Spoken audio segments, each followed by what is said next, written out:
وسلم علی رسولہ الکریم اما بعد فاعوذ باللہ من الشیطان الرجیم بسم اللہ الرحمن الرحیم۔ معزز حضرین کرام و ناظرین کرام، عزیز طلباء و طالبات، دورہ تجوید و قرأت کے آج دوسرے سبق 30ویں پارے کی چھوٹی صورتوں کے حوالے سے ہم نے کل سورہ فاتحہ جو ہے اس کو درست تلفظات کے ساتھ پڑھنے کی کوشش کی تھی۔ امید ہے آپ نے مشق اور پریکٹس کی ہوگی۔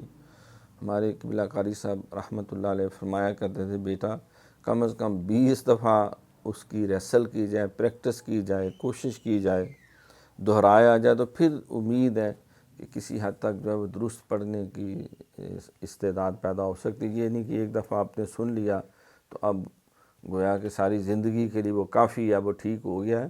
نہیں، اس کا بار بار دہرائی کرنا، اس کا خیال رکھنا یہ بہت ضروری ہے۔ تو ہم ایک دفعہ پھر سورہ فاتحہ دہرا کے پھر سورت ہم نے دوسری ترتیب سے رکھی تاکہ چھوٹی صورتیں پہلے آ جائیں، پھر سورۃ الناس ہے۔ پہلے اعوذ باللہ من الشیطان الرجیم، بسم اللہ الرحمن الرحیم، الحمد للہ رب العالمین الرحمن الرحیم مالک یوم الدین، ایاک نعبد و ایاک نستعین، اہدنا الصراط المستقیم صراط الذین انعمت علیہم غیر المغضوب علیہم ولا الضالین۔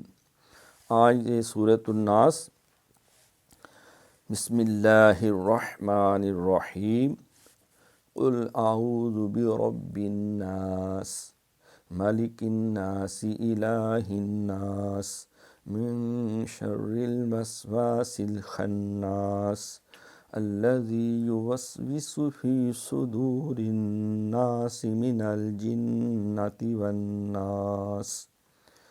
اب اس کو پڑھنے میں جن چیزوں کا خیال کرنا بہت ضروری ہے، سب سے پہلے ہے قل۔ یہ قل جو ہے، یہ 2 نقطے والا قاف جو ہے یہ حلق سے ادا ہوتا ہے، اور اس میں قلقلہ کی ایک جو ہے وہ صفت ہوتی ہے، جو ساکن ہو، حریق آواز لوٹ کے آتی ہے۔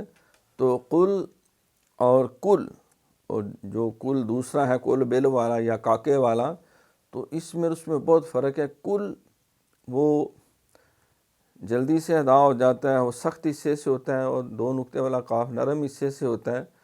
تو اگر اس کا خیال نہ کریں گے، کل پڑھ دیں گے تو پھر معنی ہو جائے گا کل کھا جا،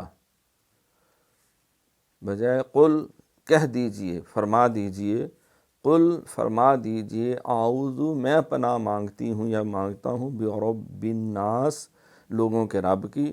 تو یہ اعوذ حمزہ علیحدہ ہے، عین علیحدہ ہے، یہ نہیں کہ قل اعوذ باللہ، اعوذ باللہ، اعوذ نہیں، اعوذ زال ہے، اعوذ، یہ سیٹی نہیں مارنی۔ برب، را موٹا ہے، بن ناس، نون پہ غنہ ہوگا، نون میم مشدد ہو تو غنہ کرتے ہیں، ایک الف جتنی دیر لگاتے ہیں آواز ناک میں لے کے جاتی ہے۔ مالک الناس، لمبا نہیں کرنا، مالک الناس یعنی جتنے اس کی مقدار ہے۔ پھر یہاں نون کے اوپر غنہ ہوگا، اگر ساکن ہے تو مالک الناس، سین ساکن، لیکن ملائیں گے تو پھر سین کی زیر پڑی جائے گی، الہ الناس، الہ نہیں الہ، حمزہ کے نیچے زیر، لام کے اوپر کھڑی زبر ہے، الناس، نون جو ہے پھر یہ مشدد، من یہاں اخفا ہے، ابھی ہم نے یہ قاعدہ نہیں پڑھا، بہرحال آپ نے خیال کرنا ہے۔ من شر، شین میں تفشی ہوتی ہے، پھیلاؤ ہوتا ہے، ششکار ہوتی ہے، شر الوس، سین میں سیٹی یا بریک، وسوسہ نہیں، واو کے بعد الف ہے، وسواسل خناس، خا کے اندر خراٹا ہوتا ہے، پھر الذی، پھر الذ، یہ سیٹی نہیں مارنی، الذی نرمی سے، الذی یوسوس، یہ دونوں سینوں پہ سیٹی ہے، فی صدور، صاد یہ موٹی سیٹی ہے، فی صدور الناس، من الجن، یہاں نون جس طرح میم کے اوپر اگر شاد آ جائے تو وہاں غنہ ہے، نون پر بھی اسی طرح، من الجنۃ والناس، تو کہہ دیجئے میں پناہ مانگتا ہوں لوگوں کے رب کی، مالک الناس، لوگوں کے مالک کی، معبود مالک کی، بادشاہ کی، الہ الناس، لوگوں کے معبود کی، من شر الوسواس،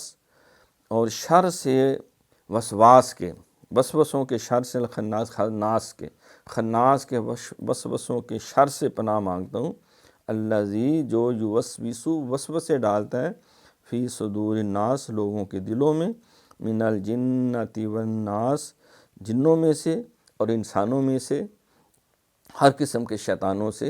اے اللہ میں تیری پناہ طلب کرتا ہوں، تیری پناہ طلب کرتی ہوں۔ اب اس کو ذرا درست لفظ سے ذرا دہرانے کی کوشش کریں۔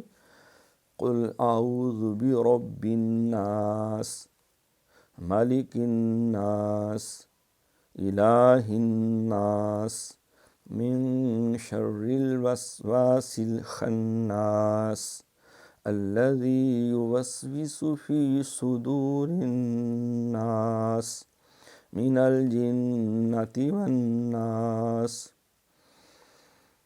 قل اعوذ برب الناس، مالک الناس، الہ الناس، من شر الوسواس الخناس، الذی یوسوس فی صدور الناس، من الجنۃ والناس۔